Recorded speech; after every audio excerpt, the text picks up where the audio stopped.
ഉളുഹിയത്ത് എന്ന് പറഞ്ഞ സാധനം എന്താ?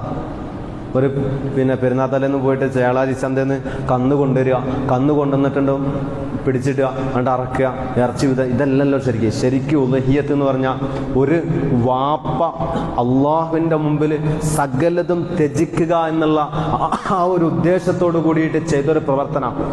അള്ളാഹിൻ്റെ മുമ്പിൽ എല്ലാം ഞാൻ സമർപ്പിക്കാൻ തയ്യാറാണെന്ന് പടച്ചറബിന് മുമ്പിൽ ബോധ്യപ്പെടുത്തിയ ഒരു കാര്യമാണ്. സ്വന്തം മകനെ കഴുത്തിൽ കത്തിവെക്കണം എന്ന് പറഞ്ഞപ്പോൾ അതിനിക്കും സ്വന്തം മകൻ്റെ കൈപിടിച്ച് അറുക്കാൻ കൊണ്ടുപോയ ഒരു ത്യാഗോജ്ജല ഓർമ്മയാണ് ഇത് ഉളുഹിയത്ത്.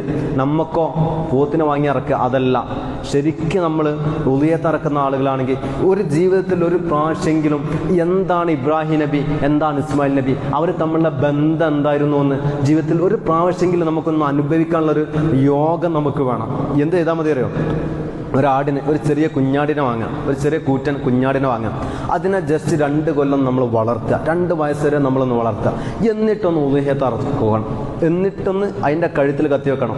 2 കൊല്ലം വരെ ആ ചെറിയ കുഞ്ഞാടിന് വീട്ടിൽ കൊണ്ടുവന്നിട്ട് അതിനെ നമ്മൾ ലാളിക്കുക, ഒന്ന് മടിയിലിരിക്കുക, പഴത്തിൻ്റെ തൊലി സ്വന്തം മടിയിൽ വെച്ചിട്ട് ഇങ്ങനെ തിന്നാൻ കൊടുക്കുക, അങ്ങനെ വളർത്തിയെടുക്കുക. നമ്മൾ എവിടെന്നെങ്കിലും നിസ്കരിച്ചിങ്ങനെ വരുമ്പോഴത്തേനും നമ്മുടെ ഇമവട്ടം കാണുമ്പോഴേക്കും അതിങ്ങനെ കരയും.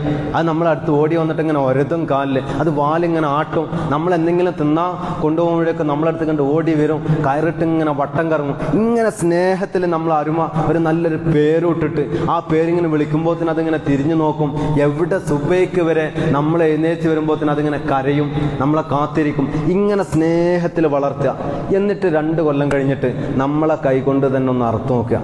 അപ്പം മനസ്സിലാകും എന്തായിരുന്നു മഹാനായ ഇബ്രാഹിം നബി അലൈഹി സ്വലാത്തു വസ്സലാം ചെയ്യാനിരുന്നത് എന്ന്. അപ്പം നമുക്ക് മനസ്സിലാകും. ഇപ്പം നമ്മളൊക്കെ ഉളുഹിയത്ത് സത്യം പറഞ്ഞാൽ ഒരു കർമ്മം കഴിക്കാന്നേ ഉള്ളൂ. ഒരു കർമ്മം ജീവിതത്തിൽ ഒരിക്കലെങ്കിലും ഒന്ന് ചെയ്തു നോക്കണം. അപ്പോഴാണ് ആ വേദന എന്താണ്, പടച്ചറപ്പും ഇബ്രാഹിം നബി നമ്മളുടെ ബന്ധം എന്താണെന്ന് അപ്പം നമുക്ക് മനസ്സിലാകും.